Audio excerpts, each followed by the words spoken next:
What is up, guys, and welcome back to Strictly Casual. I'm one of your hosts, Vincent DeSantis, and today I am joined by Ryder Maldonado. And today we are going all in on Cobra Kai Season 3, okay? If you have not seen Cobra Kai, please click out of this video, go watch it, because we're going to be totally spoiling Season 3 and probably everything else in the series, so you have been warned. Ryder, what did you think about Season 3 of Cobra Kai?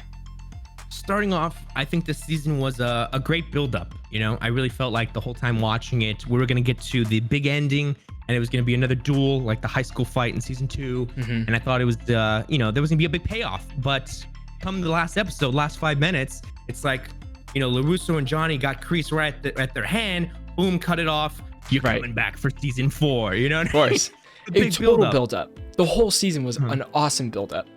I do have to say, though, the first couple episodes to me were a little weak. It's like, I felt like it was kind of slow and not really, it wasn't building off that like giant season 2 school fight ending or whatever. But they turned it around so quick to me. Like, there was like a couple episodes where they added some new character stuff and you're like, okay, I'm back. I'm all back in on Cobra Kai. I cannot wait. Absolutely. Yeah, I think especially after that big high school fight, they're kind of lulled. They're all beat up. Johnny's all, he's a drunk. You have Miguel, he's all broken. It's kind of, everybody has to rebuild together, It's almost like everybody went back to like how they were before the show started. Yeah, exactly. The Russos starting up Miyagi-Do, and they're like, I don't know where to go from this. But I think Crease is the big factor here. He's the one that's taking over, which kind of unexpected for me. I don't know why I didn't expect it, but what do you think about story-wise this season? You said first 2 were weak. What do you think? Yeah, first 2 was weak.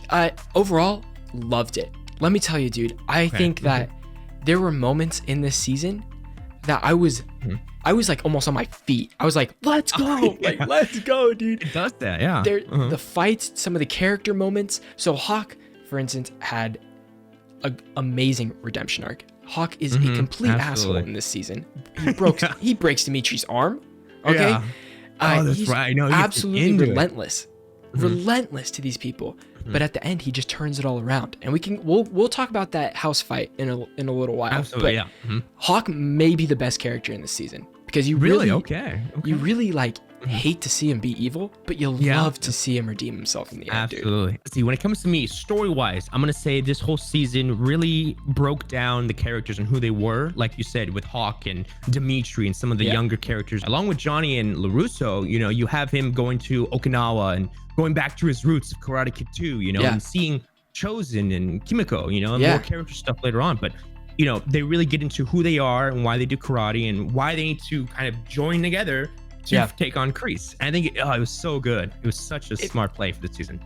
I mean, and that brings me to like my favorite scene in the entire season, maybe the show, is when Daniel's back in Okinawa with Kimiko and Kimiko's showing Daniel love letters that Mr. Miyagi had written. And then he wrote a note about Daniel. Like, I was like getting teary-eyed watching this. I was like, I didn't know the show could do this to me. I was like, oh my gosh. I was like, it's so good. It is so good. Absolutely. It's those little moments that take you back to the original films. You're like, wow, they really created a whole universe in this whole, this franchise, It's pretty awesome. I watched all 3 seasons back to back, and I thought when I first saw it, I was like, oh, this is kind of cringe. But as I'm getting into it, I'm falling in love with Johnny and LaRusso, and I'm into their characters because as dumb as they are, it's like it's like a soap opera, like you said, like your dad said, it's like an anime. It's very dramatic and over dramatic and very cringe, but I'm like, oh man, you root for them, it like works. You're standing up, you're getting into it. It's because they don't take themselves too seriously in this. Like, yes, there's like serious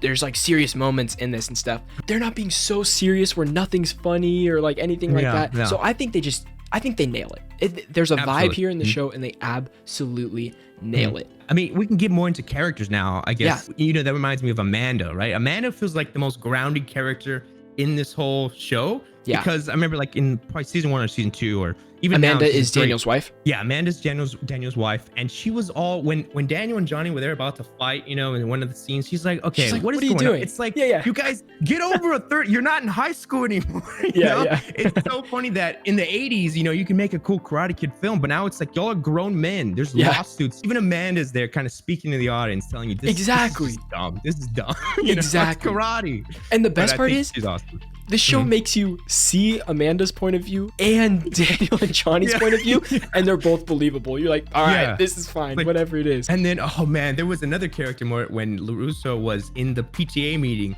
And they were like, I was bullied in high school. And then the guy shouts out, BS, you were the bully. And then when you look back, it's like he kind of was. He kind of was the bully. Yeah. Johnny kind of. But you want to get into Hawk? I want to hear your love for Hawk. Dude, Hawk. Oh my God. I could talk about Hawk forever. Just basically that he goes from being like the total nerd to like top of his class. I'm the cool guy when he was in Cobra Kai. But then that takes a turn for worse when he starts training with Crease, right? And then he's down in the dumps with Crease. You really want to see him be friends with Dimitri again in this. You want to see him be friends with Miguel again. But he's just being mean. And so this comeback at the very end, at the very last fight, which let's talk about, is this final fight at the LaRusso's house. Miyagi-Do versus Eagle Karate. Oh yeah, Eagle Fang. Eagle Fang Karate. Both of them versus Cobra Kai.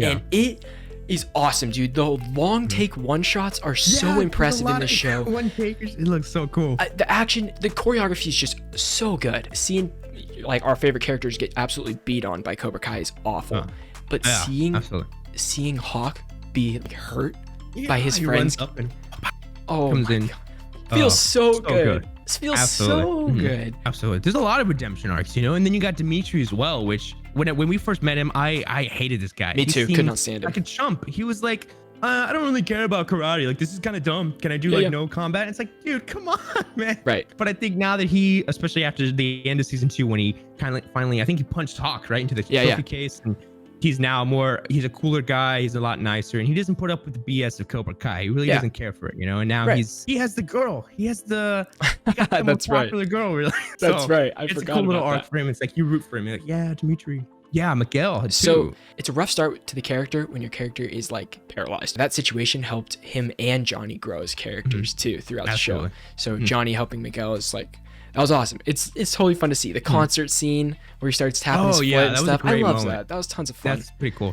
Makes me think of now Robbie too. Robbie's a huge one. Even though, like I think you were saying, he wasn't that big in this season. He was kind of shoehorned, but I think he's perfect setup since he is the son of Johnny and he's the student of LaRusso. He's the tie for those two guys, you know. And the fact that he is now with Crease, they are so angry and they need to defeat Crease. Yet the only way they can is defeating their son and student. I think this season, like Robbie's character got a little bit like shafted. You know, he's like he's in prison the whole time and there's not much. It definitely, the stakes are so much higher. Him finally out and then training under Crease now. So they set Robbie up in the best position possible for season 4. So now we have Robbie and Tori now. Basically, Tori's gone stone cold killer. She's ready to take them all on. She was ready to. She's ready to kill Samantha. So I think it's gonna be what we got Miguel versus Robbie, Samantha versus Tori. Possibly that'll be like the tournament. You know. What about Hawk? Hawk versus who? Hawk. Yeah, I feel like Hawk's the wild card. Yeah, he's a lot because he could take it. But so good. They really set it up good. Yeah. And then of course we have the mains. I mean, Johnny and LaRusso. I think the ending with them connecting. So good. Go ahead, you can get into them. We got to talk about the secret sauce that Chosen taught Daniel back in final Okinawa. Blow, the pressure points. Yeah, the pressure points. And then he uses it on Crease at the end. You're like, oh my God. That's what Chosen taught you. It was so sick. He did a little boop. He did the boop at the end. Too. And he was like, you think I would kill you? Come on. We're 50 years old now. We're not kids. Like, even that is like... Oh, I was just going to say the Crease flashbacks also. I thought the Crease flashbacks were cool.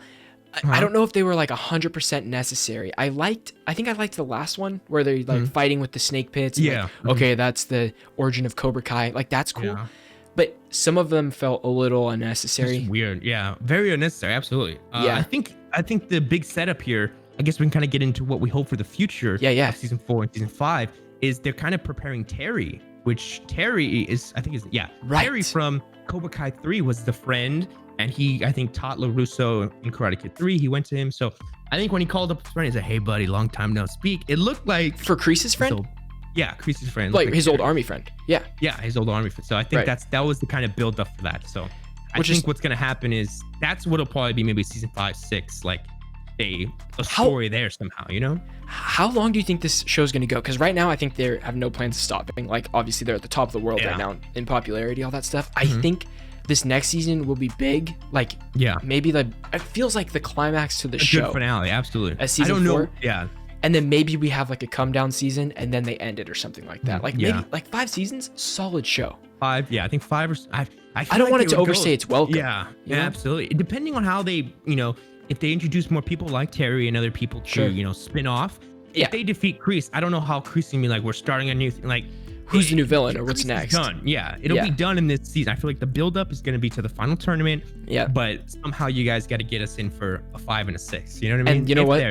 You know what? They'll find a way. They will absolutely find a way. They have, because they found a way now. 30 years later, it's like season 3 was a dub in my opinion. It was great. Absolutely. I loved it so much. Cannot wait to see more of this show. Definitely looking forward to it and seeing what they have for season 4. Right, well, there you have it. That was our season 3 review of Cobra Kai. Definitely looking forward to season 4. Vincent, thank you for having me on. Fun time. Let's go, baby. Let's go. So much fun. If you guys enjoyed, feel free to leave a like and comment down below what you're excited for season 4. That's right. We want to hear all about it. Also, if you are unaware, we now have 2 podcasts on audio platforms, Freeze Frame and Checkpoint, both gaming and movies. So feel free to check that out too. Let us know that you're watching. Hit us up on our socials. We'd love to hear from you guys. All the links to that are in the description right below this video. Thanks again for watching, guys. We'll see you next time. Bye, everyone.